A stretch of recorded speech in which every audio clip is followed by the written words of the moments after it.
Hello, this is me ranting about. You wanna know what it is? You wanna know what it is? It's called a thing called adrenaline.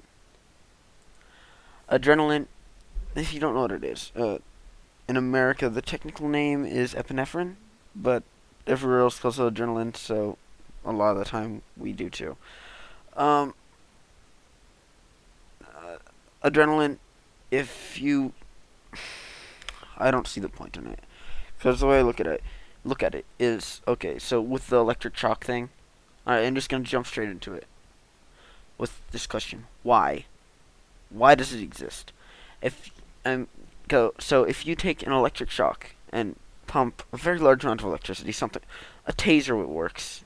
Just as an example, as you see in tasers, people will jerk around. With higher amounts of electricity, people can disjoint their own shoulders and stuff from throwing themselves around. Most of the time, people, unless they have bad shoulders, can't do that. I have bad shoulders, I can do that, but most people, they can't disjoint their own soldier, um, even if they're heavily sedated. I mean, not sedated, but like if they're pumped full of morphine and they pull on their arm so hard, they can't do that.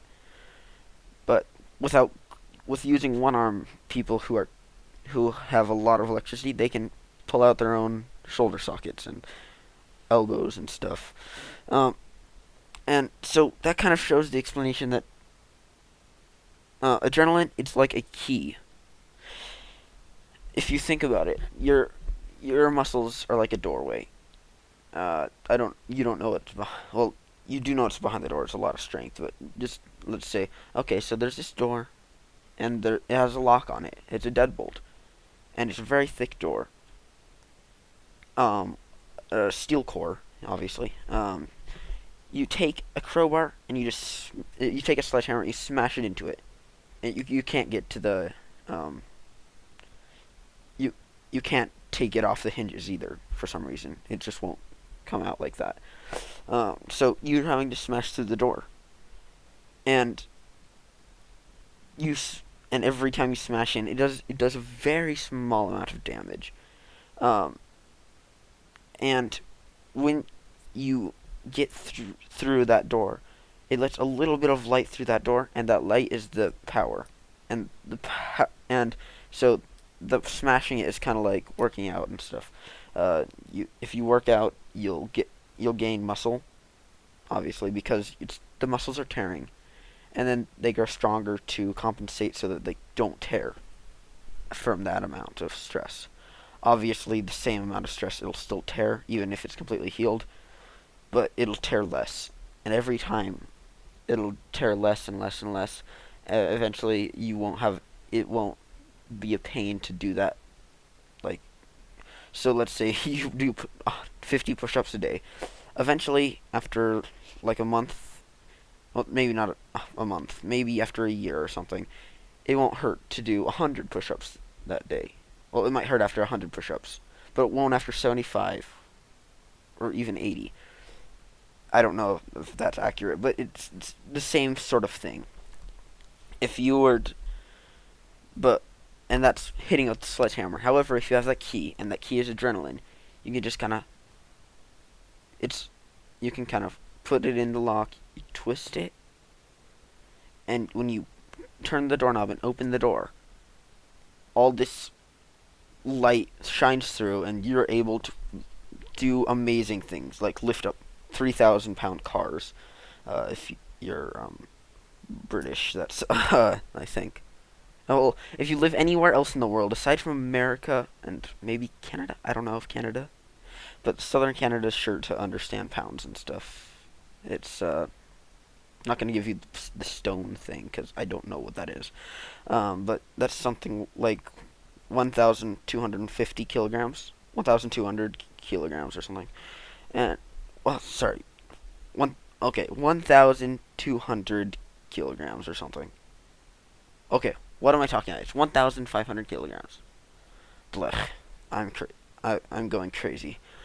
Um, so if you were to, that's 1.5 metric tons. Um, if you were to like try to lift a car yourself and you haven't trained for your entire life, and even then you, the strongest man in the world, lift something like 500 pounds or something, and that's without adrenaline obviously, but with uh with adrenaline you're able to lift that car fairly easily. But the and my question is, I know that it makes you extremely tired because your muscles aren't used to working that strongly and stuff. But uh, my question is, from an evolutionary standpoint, why can't you use why does adrenaline exist? Why can't your muscles function like that all the time? Why can't you just go up to a wall and just kind of push on it and it fall over or something? This is a very weak wall, obviously, but why can't you punch a wall and go straight through?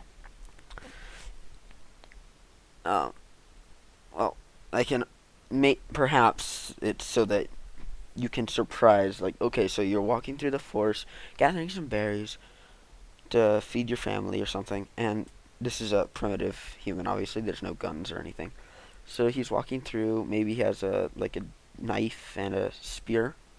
He's walking through, and all of a sudden a bear's like, "Roar!" And it comes up behind him and starts chasing him. It's uphill, so he has no way to outrun the bear. But and he when he throws the spear, he misses and breaks the tip. The knife isn't strong enough to kill the bear. So what does he do? He runs, and the adrenaline would surprise the bear, and and the person would be able to get away, or maybe punch the bear in the head and kill it. That probably wouldn't be a smarter idea, but it's an example. So why aren't we able to do that anyway? That's the only reason I can think of, is so that other animals wouldn't evolve to catch us. That is seriously the only reason that I can think of that adrenaline would exist.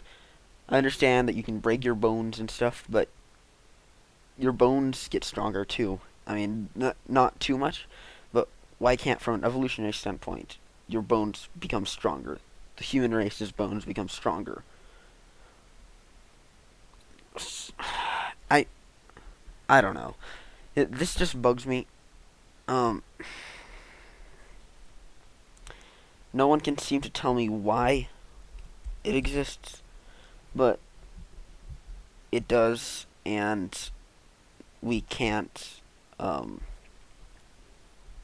you and we can't use it all the time. I'm just. I don't know. If you know this answer, tell me. Leave it in the comments. But it just doesn't make sense. It makes no sense to me.